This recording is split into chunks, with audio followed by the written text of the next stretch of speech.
Au nom du Père, du Fils et du Saint-Esprit. Amen.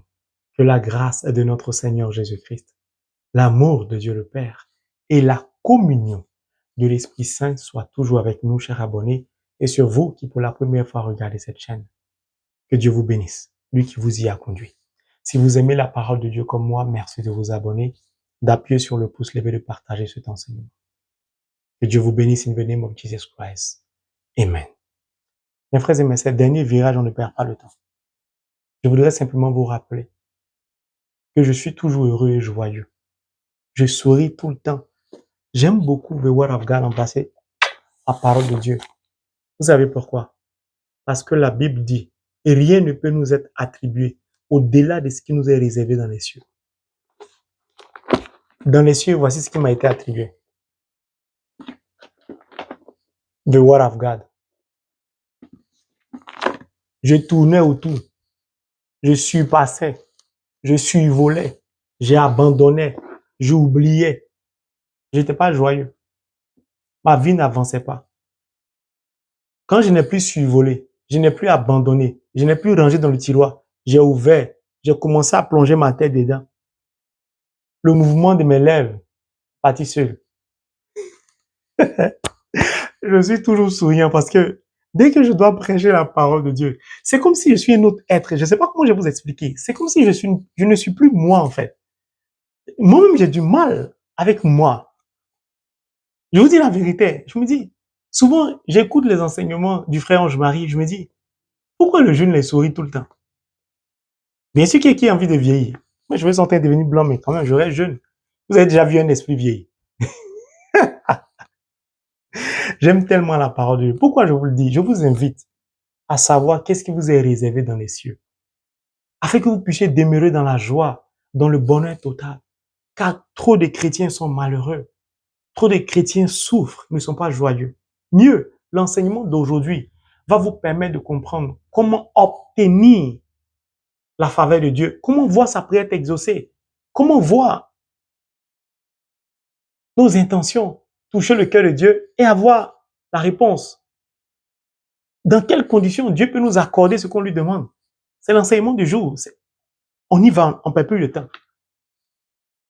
Nous allons prendre le livre de Jean chapitre 15, le verset 16 qui dit, je cite, « Ce n'est pas vous qui m'avez choisi. C'est moi qui vous ai choisi et institué pour que vous alliez, que vous portiez du fruit et que votre fruit demeure, si bien que, alléluia, voici la partie qui m'intéresse, tout ce que vous demanderez au Père en mon nom, il vous l'accordera. » Très, très jeune j'étais. Je suis tombé sur ce verset. J'étais tellement joyeux. J'ai commencé à faire ma liste de demandes. J'étais adolescent. Je veux ci, je veux ça, je veux ça. J'ai commencé à prier. Déception automatique une semaine après. Je ne reçois rien. Je recommence. Déception automatique, je ne reçois rien. Jeune maintenant. Moi, quand j'avais l'âge de 9 ans, 10 ans, je pouvais faire 7 jours de jeûne.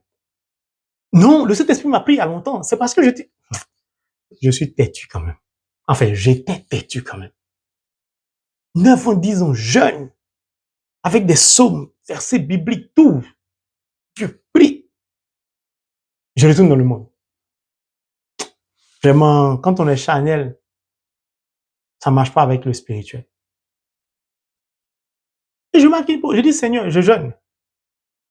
Je ne comprends pas. Tu as dit tout ce qu'on te demande. Je n'ai rien reçu de ce que je t'ai demandé. Dieu, il rigolait, il ne me répondait pas. Moi, je suis têtu dans la parole. Si tu ne me réponds pas, je vais savoir la suite. Je vais commencer à lire toute la Bible. Ah oui, très jeune. C'est pourquoi je dis, si vous regardez votre vie, votre enfance, depuis le jour où vous êtes né jusqu'à maintenant, baptisé que vous êtes, vous allez comprendre que Jésus a été annoncé. Son prénom nous a été donné. Vous aussi, vous avez été annoncé. Votre enfance détermine qui vous êtes. Quand je disais dans l'enseignement d'hier, de la manière dont vous lisez la Bible, traduit l'état de votre vie spirituelle. Ce n'est pas de la plaisanterie. Si vous banalisez la parole de Dieu, c'est que vous banalisez votre propre vie. Je vous dis la vérité. Si vous n'avez pas Dieu pour la parole, c'est normal que vos yeux soient focalisés sur les biens matériels de ce monde. Celui qui prend le temps pour la parole n'a plus le même regard sur la vie, sur le monde, n'a plus la même vision, il ne se bat plus pour les mêmes choses qu'auparavant. Je vous dis la vérité. C'est pourquoi Saint Paul dit, marchez par la foi et non par la vue. Quand vous aimez la parole de Dieu, quand vous la comprenez, tout est un acquis, vous ne souffrez plus. Pourquoi? Même la souffrance, vous la traversez avec joie. Alléluia. J'aime la parole de Dieu. Cherche à savoir qu'est-ce que Dieu a arrêté pour toi. Comme ça, tu seras comme moi, tu vas tout le temps sourire. Vous voyez des chrétiens qui ont la figure, c'est comme si Dieu, la figure de Dieu était un Dieu qui se fâche tous les jours. Ou les chrétiens qui peuvent pleurer toute une semaine. Pourquoi? On dit dessus les larmes qui coulent sur la joue de la veuve. Dieu a horreur de voir les larmes, il est pressé de suer. Bon, moi je suis joyeux, hein? Je suis heureux parce que je prêche la parole.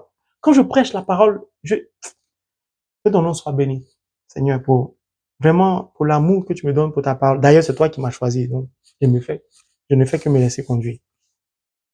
Mon frère, ma sœur, la Bible nous dit aujourd'hui que tout ce qu'on va demander à Dieu, il va nous l'accorder. Et moi, il y a des versets, on ne me dit pas. Il y a des versets que je ne dois pas écouter. Parce que la parole, on la lit pas, on l'écoute. Il y a des versets sur lesquels je ne dois pas tomber. Donc, j'ai voulu comprendre la parole. J'ai commencé à lire la parole. Puis, j'ai demandé à mon ami personnel, mon ami intime, Fezou Kirérou. J'ai dit, écoute, on m'a dit, c'est toi qui m'enseigneras toutes choses. Je suis un baptisé confirmé. Je suis allé prendre mon carnet de baptême. Je dépose sur la Bible. J'ai dit, si tu es Dieu, alors, je suis baptisé. L'affaire ici, c'est comment? Parce que moi, j'ai besoin de ma liste, là. J'étais adolescent, j'étais sérieux. Là, il y a une question de papa, non, je veux ma liste. On y va comment, là?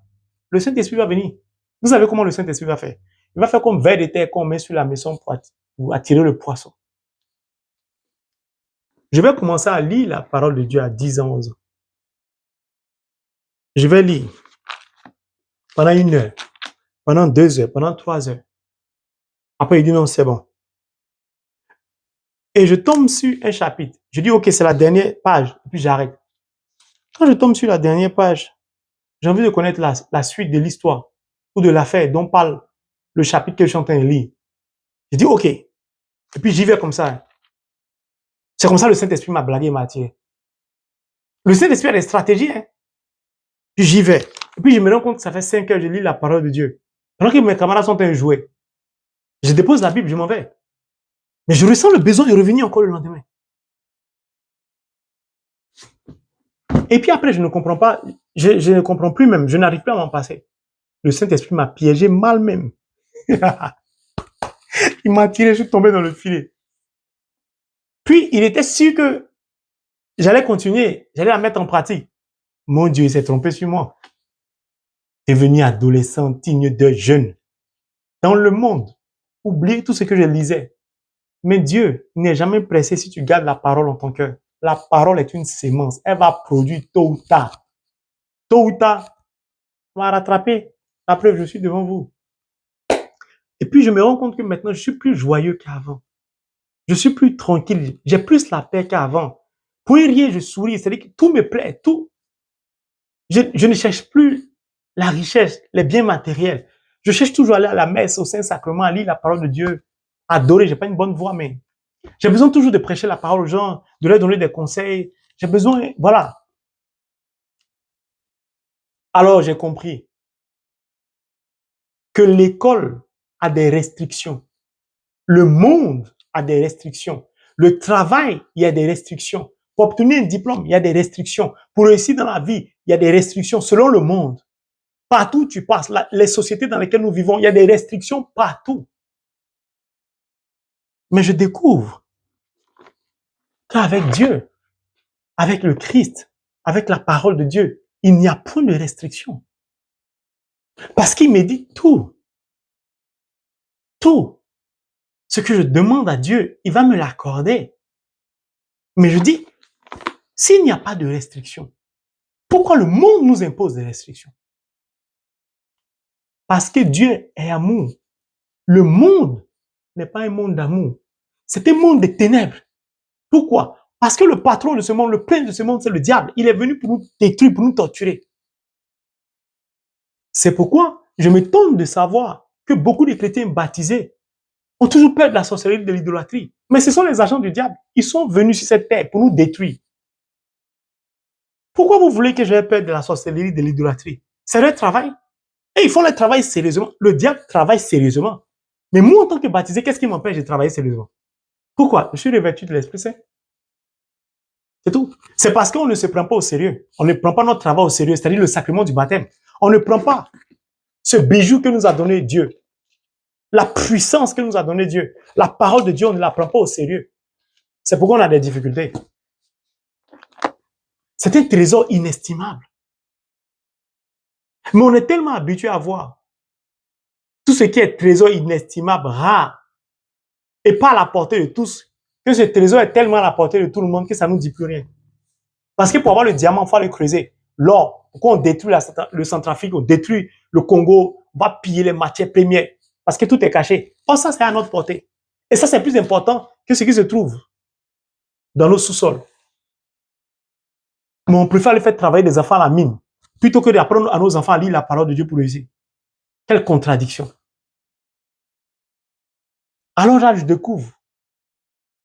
Ce n'est pas vous qui m'avez choisi, c'est moi qui vous ai choisi. Le Christ me dit, attention, non, ce n'est pas toi qui m'as choisi, c'est moi qui t'ai choisi. Je dis, ah bon? Il dit, mais tu penses que c'est par plaisir, ou tu t'es trop beau et puis tu t'es levé pour aller te faire baptiser? Lis Jean chapitre 6. Nul ne vient à moi si ce n'est le Père qui l'a choisi et conduit vers moi. Je comprends en réalité que depuis mon désir de me faire baptiser, c'était le Saint-Esprit qui me conduisait vers le Christ. Pourquoi? Pour que j'appartienne au Christ. Si Christ m'a choisi, je suis donc son disciple. Il ne peut être que mon berger. Quand vous partez vous inscrire à l'école, vous ne connaissez pas votre classe. Parfois, c'est à la rentrée. On vous montre la classe. On peut vous dire, vous êtes inscrit je sais pas, CP1A. Mais CP1A, vous ne savez pas où c'est. Vous ne connaissez pas votre maître. Le jour de la rentrée, vous attendez que le maître se présente.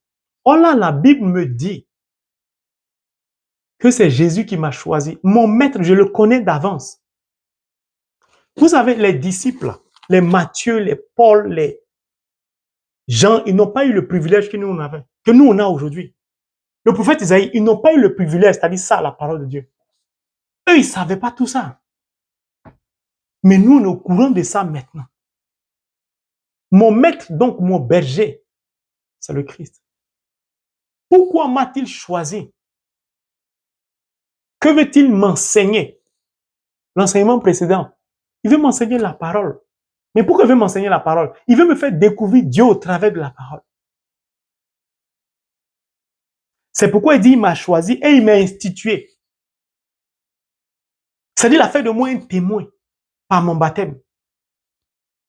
Pourquoi? Pour que vous alliez, vous portiez du fruit. Dieu m'a donc créé. Il m'a conduit vers le Christ. Le Christ m'a choisi. J'appartiens au Christ pour porter du fruit. Je peux me considérer donc comme un arbre. Pourquoi baptiser, confirmer? Tu es un arbre qui est censé porter du fruit et ton arbre est sec. Et ton arbre, il n'y a aucun fruit. Donc, en fait, tu n'es pas utile pour Dieu. Pourquoi? Parce que les fruits servent à d'autres personnes. C'est-à-dire que Dieu m'a institué pour que j'aille sauver des âmes, des personnes en danger, en difficulté. Des gens qui sont dans l'obscurité, qui n'ont pas la connaissance de la parole. Puis il me dit, pour que le fruit demeure, c'est-à-dire pour que mon arbre demeure. Tout baptisé confirmé doit être un arbre productif.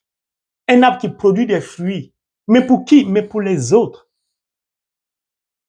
Tout baptisé confirmé doit être une source de bénédiction pour les autres. C'est comme ça on glorifie Dieu. Maintenant, voici la partie qui nous intéresse. Si bien que tout ce que vous demanderez au Père en mon nom, il vous l'accordera.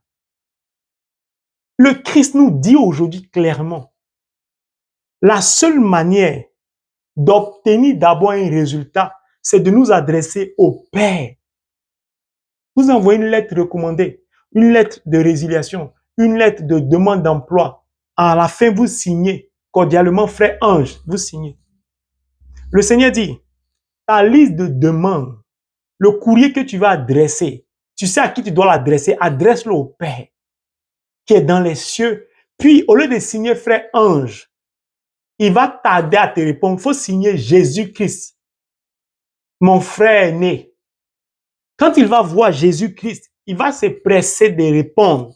Mieux, il ne va pas te répondre pour dire oui, j'ai compris, attends. Il va t'accorder ce que tu lui demandes. C'est ça sa réponse.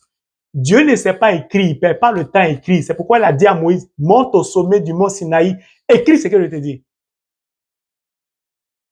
Dieu n'a pas le temps. Il ne cherche pas à écrire, il cherche à nous donner ce qu'on lui demande. Il cherche à nous bénir. C'est tout. Je dis que vous comprenez la parole de Dieu. Quand vous aimez la parole de Dieu comme moi, vous êtes tellement joyeux quand vous lisez la parole de Dieu. Vous êtes tellement joyeux quand vous comprenez la parole de Dieu. The word of God. I love it. Thanks, God. Thank you, God. Vraiment, thanks. Je ne sais pas comment on dit merci. Le psaume 116, verset 12. Comment rendrai-je au Seigneur tout le bien qu'il m'a fait? Parfois, je ne sais même pas comment dire merci au Seigneur. Tellement je l'aime, tellement j'aime sa parole, tellement la vie ne me dit plus rien en dehors de la parole, en dehors de ma relation avec Dieu, en dehors de ma spiritualité. Premièrement, adresse ta prière au Père, à Dieu. À Dieu. C'est Dieu seul qui peut te donner tout. Puis, adresse cette prière au nom de Jésus. Demande-lui tout. Alors, j'ai compris qu'avec Dieu, il n'y a point de restriction, mais il y a des prescriptions. Je recommence. Avec Dieu, il n'y a pas de restriction. Il n'y a que des prescriptions. Avec Dieu, on n'a pas d'efforts à faire. On doit être simplement dans un état. C'est tout. Dans un état de pureté. C'est-à-dire qu'il fait appel au niveau de consécration de notre vie, à notre mode de sainteté. Il nous appelle à une vie de sainteté.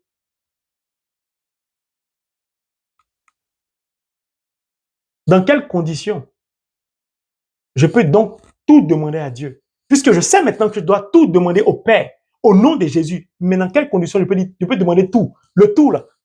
Mariage, enfant, travail, prospérité, guérison, bien matériel. Je ne sais pas. Tout. Maison, tout. La Bible dit tout. Pourquoi vous voulez?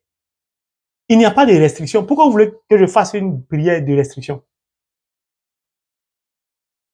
Moi, je veux un château de 20 chambres. Pourquoi? Parce que je veux aller chercher des enfants maltraités pour les faire habiter chez moi dans mon château. J'ai besoin d'un jet privé pour voler au secours des enfants vendus, des enfants maltraités, abandonnés. J'ai besoin de transporter du matériel médical pour envoyer dans des endroits où on ne peut pas soigner les gens. Aux États-Unis, ici, pour faire un soin dentaire, si tu n'as pas d'assurance, tu es foutu. Donc, je demande à Dieu jet privé, un château, tout, tout. Bien sûr, je dois tout demander à Dieu. C'est pas moi qui le dis. Il n'y a pas de restrictions, ce sont que des prescriptions. C'est tout. Maintenant, vous allez comprendre que pour demander tout, il y a un état dans lequel il faut être. Nous allons prendre le livre de Jean chapitre 15 verset 7 qui dit, je cite, c'est le Christ qui parle, si vous demeurez en moi et que mes paroles demeurent en vous, demandez ce que vous voudrez et cela vous sera accordé. Celui qui m'a choisi, qui m'a institué, qui m'a dit d'adresser ma prière ou d'expédier ma lettre au Père, mais en son nom, pour que j'obtienne tout, me dit que je peux tout obtenir si je demeure en lui. Premier point. Et deuxième point, et que mes paroles demeurent en vous. On va aller étape par étape. On retourne encore à Jean chapitre 6. C'est lui qui mange ma chair. Voici la chair du Christ. Le Verbe s'est fait chair. C'est lui qui mange ma chair et boit mon sang. C'est-à-dire l'Eucharistie. Demeure en moi et moi en lui. Alléluia. Quand je découvre un tel verset, mais la messe du dimanche ne me suffit plus. Pourquoi? On dit 7 flambeaux sont devant la face de Dieu, c'est-à-dire les 7 esprits de Dieu, c'est-à-dire la plénitude de l'Esprit Saint. J'ai besoin de l'avoir. La messe du dimanche ne me suffit donc plus. Pourquoi? J'ai besoin de communier tous les jours de la semaine. Simplement parce que je veux tous les jours demeurer en Christ. Pourquoi? Parce que j'ai un objectif, c'est de tout lui demander. Moi, je ne sais pas faire dans l'à peu près. C'est un Dieu 3 fois saint unique. Il peut tout, il sait tout, il connaît tout. Pourquoi voulez-vous que je lui demande des petites choses? Tiens. Une fois que je sais comment demeurer en Christ, c'est-à-dire la communion, ne vous inquiétez pas. De par votre situation, vous ne pouvez pas communier. L'Eucharistie, c'est ça. C'est le Verbe incarné, c'est la parole vivante, c'est le Saint-Sacrement. Lis la parole. Si donc je demeure en lui, lundi, mardi, mercredi, jeudi, vendredi, samedi, dimanche, je suis convaincu que j'ai la plénitude de l'Esprit en moi. J'ai le Christ constamment en moi. C'est tout. Si je lis la parole de Dieu, chaque jour de la semaine, j'ai la certitude que le Christ demeure en moi, que je demeure en lui. Puis maintenant, il dit, si vous demeurez en moi et que mes paroles demeurent en vous, le Christ nous invite à ne pas seulement lire la parole, à laisser la parole habiter en notre cœur, en nous, demeurer en nous. Avant que je demande tout à Dieu, au nom de Jésus, il faudrait que je sois en communion avec le Christ, c'est-à-dire que je demeure en lui, mais que la parole demeure en moi, c'est-à-dire que je médite la parole, plus la garder. Lire la parole sans la garder, vous ne pouvez pas tout demander à Dieu. C'est comme une chaîne, le mécanisme, il y a un maillon qui est coincé.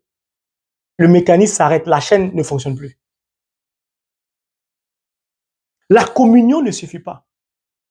Il faut compléter la communion, la lecture de la parole. Pour ceux qui ne communient pas, il faut lire la parole, mais il faut la garder. Ce qui est le plus important, c'est de la garder.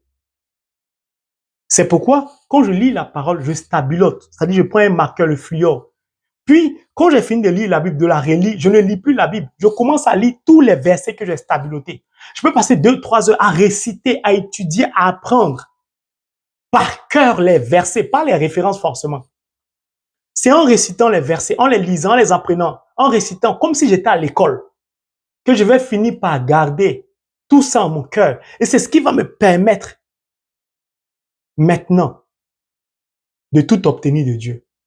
Pourquoi? La parole de Dieu que je lis, que je récite, que je médite, que j'écoute, que je garde dans mon cœur, va me permettre de la mettre en pratique correctement, va me permettre de conformer ma vie à la parole de Dieu, va me permettre de plaire à Dieu. Pourquoi? Si nous prenons le livre de 1 Jean, chapitre 5, du verset 14 au verset 15, qui dit, je cite, « Voici l'assurance que nous avons devant Dieu. » Pour avoir une assurance devant Dieu, voici ce qu'il faut faire. Si nous lui demandons quelque chose de conforme à sa volonté, la Bible dit, il nous écoute. Pour que Dieu puisse m'écouter, je dois emmener Dieu à écouter ma prière. Je dois emmener Dieu à recevoir ma lettre que je lui expédie poste avec mes demandes. Pour qu'il puisse prêter attention à ma lettre, pour qu'il puisse m'écouter. Lorsque je me mets à genoux pour prier, il faudrait que ma vie soit conforme à sa volonté. Or, sa volonté, c'est la parole de Dieu. Il faudrait que ma vie soit donc conforme à la parole de Dieu. D'où l'importance de ce que Jésus nous disait. Celui qui demeure en moi, en qui mes paroles demeurent. Si la parole de Dieu demeure en vous, ça veut simplement dire que vous lisez la parole, que vous la retenez. Si vous la retenez, donc vous l'écoutez. C'est pourquoi vous allez entendre certaines personnes vous dire, je t'aime et puis j'ai entendu une voix à l'intérieur de moi. C'est la parole qui est en vous qui va se manifester par l'esprit, car la parole esprit qui va vous parler.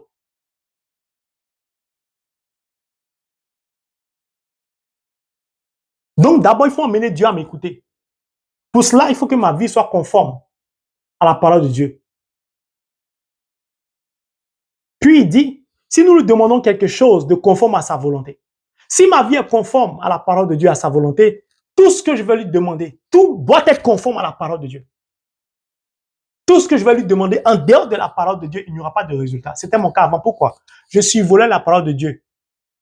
Je la rangeais dans le tiroir. Je ne savais même plus où elle se trouvait. Je lis ou j'ouvre la parole de Dieu comme ça. Je lis 5-10 minutes. Je la ferme. Je retourne dans le monde. C'est tout. Ce que je demandais à Dieu n'était donc pas conforme à la parole de Dieu. Lorsque j'ai compris cela, j'ai dit à Dieu, par exemple, je vais aller aux États-Unis. Puis, je vais marier une femme anglophone. Pourquoi? Parce que tu m'as appelé à te servir. Je veux prêcher en français et en anglais. En épousant une femme anglophone, aux États-Unis ou au Canada, la partie anglophone, Vancouver, autre, je vais apprendre l'anglais de par mon épouse ou dans le pays, puis je vais être capable de prêcher en français et en anglais. Dieu a son intérêt dedans. Et c'est compatible à la mission qu'il m'a donnée, c'est-à-dire de prêcher. Qu'est-ce que Dieu a fait? Il va me dire, OK, je vais te faire transiter par la France. Tu as besoin de préparation, d'échauffement, puis je vais te conduire aux États-Unis. Puis je vais te donner une femme anglophone. Dieu m'a donné tout ce que je lui ai demandé.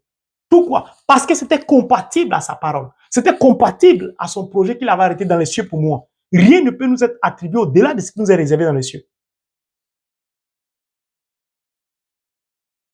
Mais je voulais me fixer en Europe par mes investissements. Ça ne marchait pas parce que ce n'était pas compatible à la parole de Dieu, c'est-à-dire à la volonté de Dieu. Donc Dieu ne m'écoutait pas. C'est pourquoi beaucoup de baptisés prient. Dieu ne les exauce pas. Ils n'ont pas ce qu'ils demandent à Dieu. Dieu ne leur accorde pas cela parce que c'est pas conforme à la parole de Dieu. Puis ils ne lisent pas la parole de Dieu constamment. Puis ils ne font pas la volonté de Dieu. C'est tout. Je dis bien, Dieu me donne tout ce que je lui demande. Parce que j'ai compris le truc. Le verset 15 nous dit, et si nous savons qu'il nous écoute, comme je suis sûr que je demeure en Christ et que les paroles de Dieu demeurent en moi, que je communie tous les jours, je lis la parole de Dieu, je conforme ma vie à la parole de Dieu, j'ai la certitude que je marche conformément à la volonté de Dieu, que j'accomplis la volonté de Dieu, j'ai cette assurance que Dieu m'écoute. Or, la Bible me dit que s'il m'écoute, et si nous savons qu'il nous écoute, nous avons aussi la certitude d'obtenir ce que nous lui avons demandé. En réalité, dès que Dieu commence à m'écouter, il me donne en même temps ce que je demande. Pourquoi? Il est tellement rempli d'amour. C'est un être pur, un être rempli de lumière. Tu ne peux pas parvenir à lui sans qu'il te donne tout ce que tu lui as demandé. C'est pas possible. C'est tout. Mon frère, ma soeur, voici l'enseignement du jour. C'est aussi simple que cela puisse paraître. Alors, si tu n'es pas exaucé, pose-toi la question. Assieds-toi, réécoute cet enseignement. Et puis commence à regarder ta vie au travers de ce que je viens de dire. Est-ce que tu demeures en Christ? Est-ce que les paroles de Dieu demeurent en toi? Est-ce que tu marches conformément à la volonté de Dieu? Est-ce que tu fais la volonté de Dieu? Puis, est-ce que tu sais quel est le projet qu'il a arrêté pour toi? Est-ce que tu empruntes le chemin du projet qu'il a arrêté pour toi dans les cieux? Est-ce que tu demandes quelque chose à Dieu qui est compatible avec son dessein, son projet qu'il a arrêté pour toi? Si c'est le cas, alors tu es sûr que lorsque tu fléchis, Jésus t'écoute. S'il t'écoute, la certitude d'être donnée par le Christ, qu'il te donnera ce que tu lui as demandé. C'est tout. C'est pourquoi beaucoup de chrétiens, je vais vous dire quelque chose. Je l'ai dit hier, je vais le répéter encore.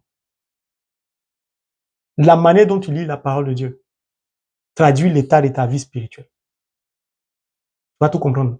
La manière dont tu traites la parole de Dieu, c'est comme ça, Dieu va te traiter dans la vie. Là où se trouve ton trésor, se trouve ton cœur. Quel est ton trésor? Moi, mon trésor, c'est the word of God. Mon meilleur ami, c'est d'abord Holy Spirit, le Saint-Esprit, Fezou, Kirereu. Puis mon épouse. Toi, ton meilleur ami, c'est qui?